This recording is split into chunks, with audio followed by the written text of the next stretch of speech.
There comes a moment in every life when the mirror becomes more than just glass. It becomes a confrontation, not with age, not with flaws, but with truth.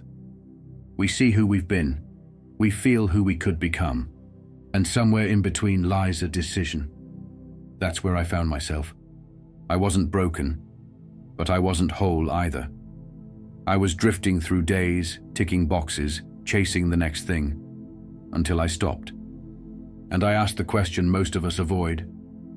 What would happen if I took full responsibility for the life I'm living? That one question lit the fire. So I made a choice, not to change everything overnight, but to begin deliberately, consciously, with small, powerful steps inspired by something ancient and timeless. Stoicism. A philosophy not just for monks and scholars, but for warriors of the modern world. People like us, flawed, hopeful, capable of transformation. Let me take you inside that journey, because I didn't just study Stoicism. I tried living it. And I want you to feel what I felt, not as a lecture, but as a shared path forward. The first shift was this: self-control is not about denying yourself, it's about reclaiming yourself. Marcus Aurelius once said, "You have power over your mind, not outside events. Realize this, and you will find strength." It hit me. Most of my stress wasn't coming from life, it was coming from how I was reacting to life. Traffic didn't make me angry, my impatience did. Criticism didn't hurt me, my ego did. So I started small. When tempted to scroll, I paused. When provoked, I breathed. And in those small wins, I felt something ancient waking up. Discipline. Quiet. Inner space. That's where self-mastery begins, not with force, but with awareness. Then came the test of resilience. Because self-improvement isn't a straight line. It's more like a battlefield. One where your old habits fight like hell to keep their throne.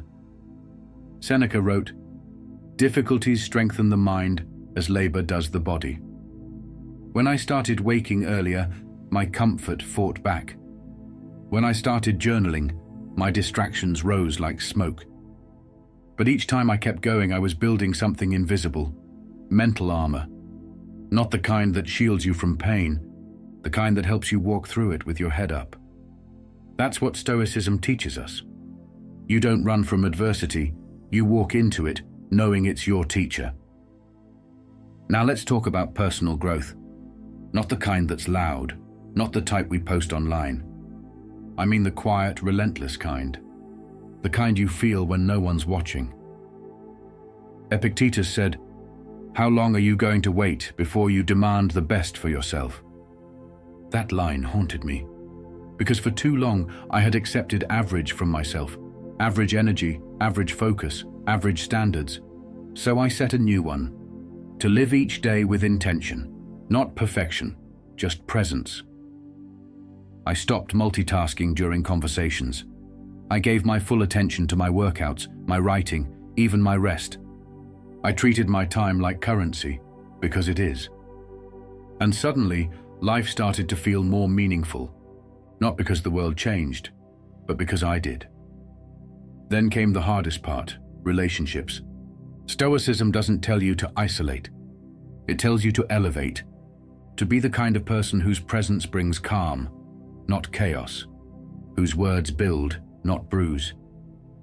As Marcus Aurelius wrote, "When you wake up in the morning, tell yourself, the people I deal with today will be meddling, ungrateful, arrogant, dishonest."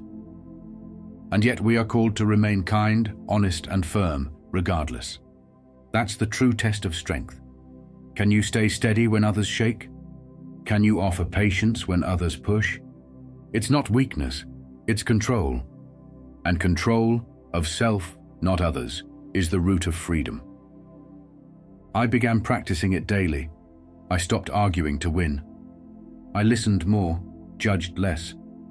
And slowly I noticed, the world didn't change, but my experience of it did. Peace wasn't out there. It was always an inside job. Now, I'm not claiming enlightenment. I'm not here to play guru, but I am telling you this. Every change I made, every ounce of growth, came from applying one core principle.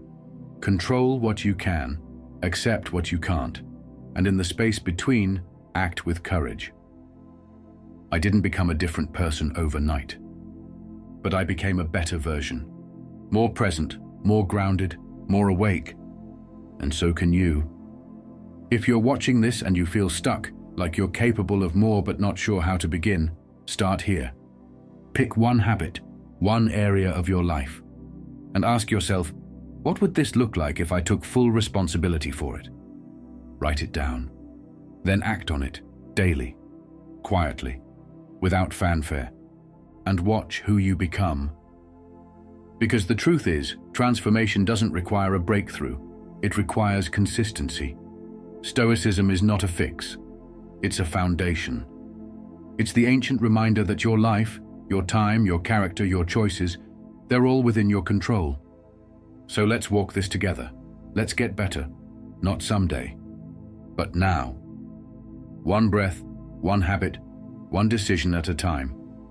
If this video sparked something in you, good. That's your signal, not to binge another video, but to begin your own journey. You already have the wisdom. It's been waiting inside you all along. You just have to choose it. And I'm right here with you. Let's build something better.